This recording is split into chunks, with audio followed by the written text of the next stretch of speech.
Hello guys, bakunzi banje ndabaramukije cane, mugire igitondo ciza aho muherereye mwese. Ndabifuriza umunsi mwiza. Uno munsi wa kane itariki 29 z'ukwezi kw'indwi. Nkuko musanzwe mumenyereye ndabaha amakuru biciye ku rubuga rwacu rwa Rutwizi Vivo TV no kuri Facebook ni Vivo News. Uyu munsi ndafitiye amakuru ariko aravugwa ku baririmbyi, ku bantu bakora umuziki benshi bitwa abasani, abasitari, aho ndabazaniye amakuru mu bihugu bitandukanye ku baririmbyi baho, harimo igihugu c'Uburundi, igihugu c'u Rwanda.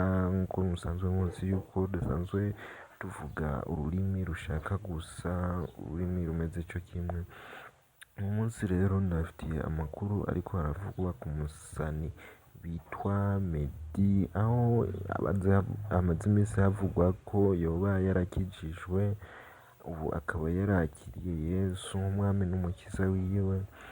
Isaha ku yindi kw'isi yose Imana iriko ikora ibitangaza. Abagize amahirwe yo kumenya bobo ni abanyamahirwe cane. Tayari umuririmbyi Ngabo Medal ariwe Meddy, wewe ngo yahuye nayo. Kuri Twitter ahejeje gushirako, haheze amasaha agera kuri 5, Meddy arasigura neza uwo ariwe n'uwo yahuye nawe kugira ngo ashobore gufata ingingo.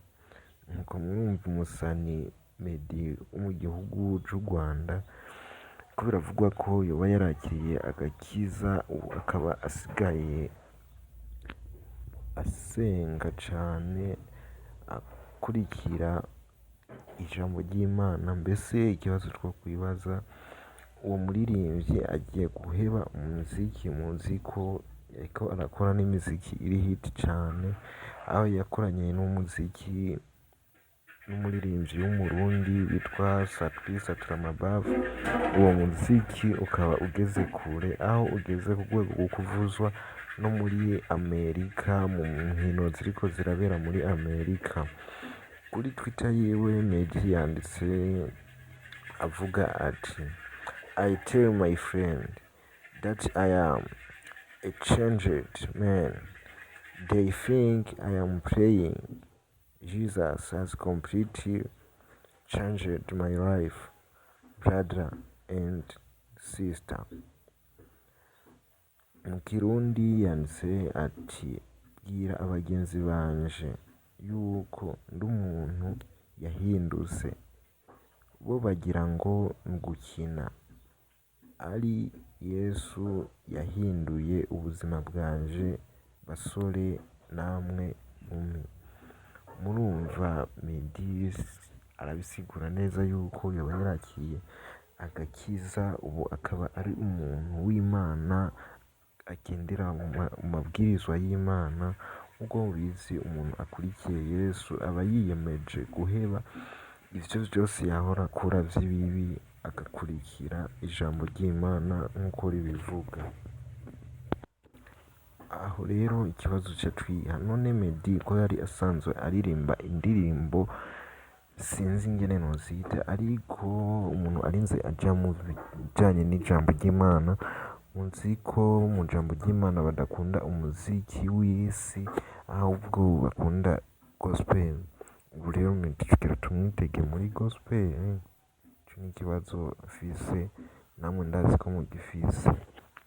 Abakunzi ba gospel rero bazoba batomboye, kuko bazoba barose umuririmbyi abizi neza agira atangure kuduhereza amagospel. Mbega Meddy mubona azabishobora gukora amagospel? Hari amajambo menshi ariko aravugwa cane ku muririmbyi Satura Amabavu, aho indirimbo yiwe ya Beautiful bakoranye na Meddy iriko iravuzwa mu nkino za Jeux Olympiques ziriko zirabera mu Buyapani mu nkino za Jeux Olympiques, aho hariyo ibihugu bitandukanye vyinshi vyo kw'isi. Iyo nkuru nuko ngo ikinyamakuru CPC cayisize hanze kuva kera, ariko ibinyamakuru vyinshi ngo vyari vyirengagije kuvyandika.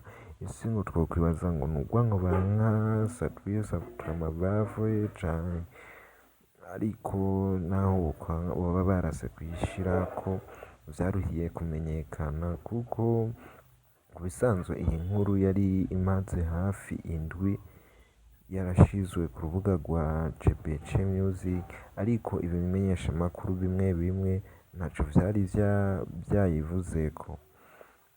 Tuvuge ko atayo vyabonye ni sawa, kuvuga yuko atayo vyabonye ni sawa, ariko n'abayibonye bamwe barayirengagije kubera impamvu zitazwi. Kumbure ni uko ari satubien. Ayo n'amajambo ariko aravugwa cane cane, nk'uko ibinyamakuru vyinshi biriko birabivuga ngo iyi nkuru yoba yarirengagijwe, ngo barayibonye barayirengagiza. Ariko sinibaza yuko hari umuntu yokwirengagiza ikintu ciza nk'ico. Umuririmbyi wacu atera imbere aje kwandika amateka kw'isi, wirengagiza kubivuga? Oya, ivyo ntibishoboka kabisa, je nanje ivyo ndabipinze kabisa. Icaje gutangaza ni uko igihe babonye ija ahabona isizwe hanze n'abanyamakuru bamwe bamwe, ibinyamakuru vyose, abakunzi b'umuziki bose baciye batangura kuvyamamaza, abansi biwe bayivuga nabi, ariko ntivyabujije yuko iyo ndirimbo iguma ivugwa. Ayandi makuru n'amakuru ariko aravugwa ku muririmvyi wa gospel Israel Mbonyi, aho vyari vyategekanijwe yuko umwanya n'umwanya muzomubona i Burundi yaje guteramisha abakunzi ba gospel, ariko inkuru ncamugongo nuko amakuru atohojwe neza, biriko biravugwa yuko atakije mu Burundi kumvo zikurikira. Inkuru y'umunezero ku bakunzi b'umuziki wo guhimbaza Imana yatanguye gusesekara mu misi iheze, aho hakwirakwizwa amakuru avugwa yuko Israel Mbonyi agiye guteramisha abarundi. Valentine Kavakure yateguye iki giteramo, yarasohoye video imwerekana ari kumwe na Israel Mbonyi mu kwemeza benshi bari batanguye kubiharira. Urumva Valentine Kavakure niwe yari yateguye ico giteramo co kuzozana Israel Mbonyi mu gihugu c'Uburundi, aho yerekanye na video ariko ari kumwe na Israel Mbonyi bavuga ati mu minsi turaza kubateramisha. Naho biri uko, uwo munezero ntiwabashije kuramba, kuko ubushikiranganji bw'intwaro yo hagati buhejeje gusohora itangazo buvuga ko ico giteramo coba cahagaze. Twashatse kumenya impamvu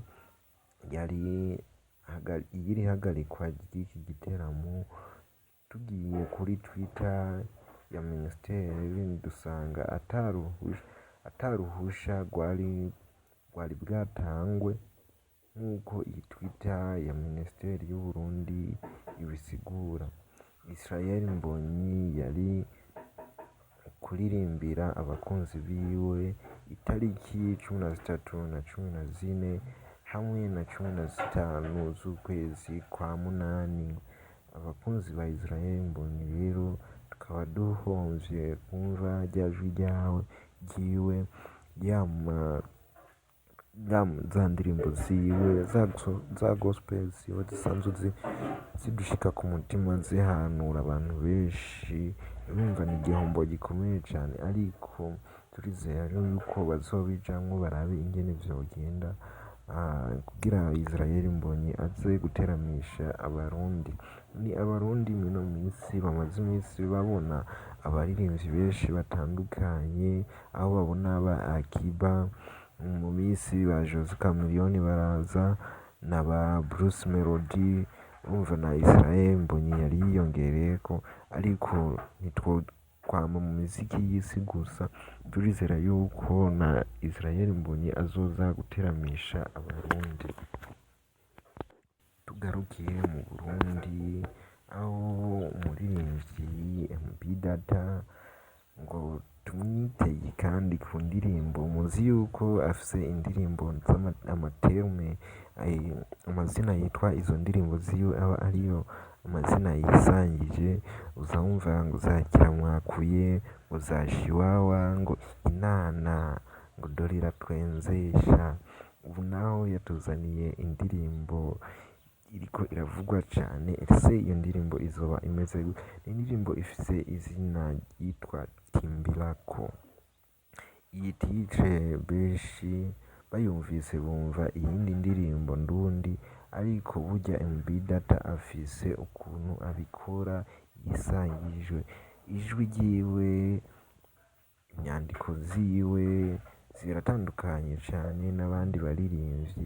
Eka n'umuririmbyi avyifatamwo neza ngaha mu gihugu c'u Burundi, mu guhereza abafanzi biwe utuntu tuba turyoshe cyane. MB Data akundwa cyane n'abantu bakunze bafise n'uburyo. Uyu munsi rero akaba yazindutse atangaza izina ry'iyo ndirimbo yiwe agiye gusohora, iyo yise Timbilako. Mbega umukunzi wa MB Data uyiteguriye gute? Je ukuntu nkunda MB Data, indirimbo ndayemeje yuko nzoba umuntu wa mbere kuzoyiraba umunsi izoba yagiye hanze. Tukiri ngaha nyene mu Burundi, ni indirimbo iriko iraca bicike y'umurundi n'umutanzania bakoze, ari we Daddy Face yakoranye indirimbo na Hamisa Mobeto. Hamisa Mobeto mwibuke yuko yahoze ari umukunzi wa Diamond Platnumz, ni rurangiza benshi bamaze kubona ko ari indirimbo nziza. Ugeze ku masanamu n'ibindi bindi hoho n'umuriro hasi. Nawe nyimba atarayumviriza, ja kuri YouTube channel wandikimo indirimbo ya Daddy Face na Hamisa Mobeto, uca uyibona indirimbo iryoshe cyane. Tukiri ngaha nyene mu Burundi iwacu, n'umuririmbyi Big Fizzo, asanzwe tuzi yuko ari umuririmbyi abica bigacika. Ese avuga yuko yoba ari n'umuririmbyi wa mbere mu gihugu cacu c'u Burundi aririmba neza, aho akomeza gutangaza indirimbo yiwe yakoranye na Jux muri Tanzania. Ariko iyo ndirimbo amaze igihe kinini ayitangaza avuga ati ngo vuba vuba. Ubu yasizemo ibirungo aravuga ati vuba kuwa gatandatu itariki 30 indirimbo izoba yageze hanze. Ku masanamu yayo ntiworaba, n'amasanamu asa neza cyane, ariko iyo ndirimbo tuyirindiriye turi benshi kabisa. Je nanje ubwanje ndayirindiriye kuko amaze igihe kinini ayamamaza ariko atayiduhereza. Amakuru nari ndabafitiye arangiye ngaha, reka ndabasabe gukanda subscribe cyangwa se abone kuri page yacu ya YouTube channel, eka no ku zindi mbuga mukomeza kudusharinga nko kuri Facebook. Murakoze, subscribe.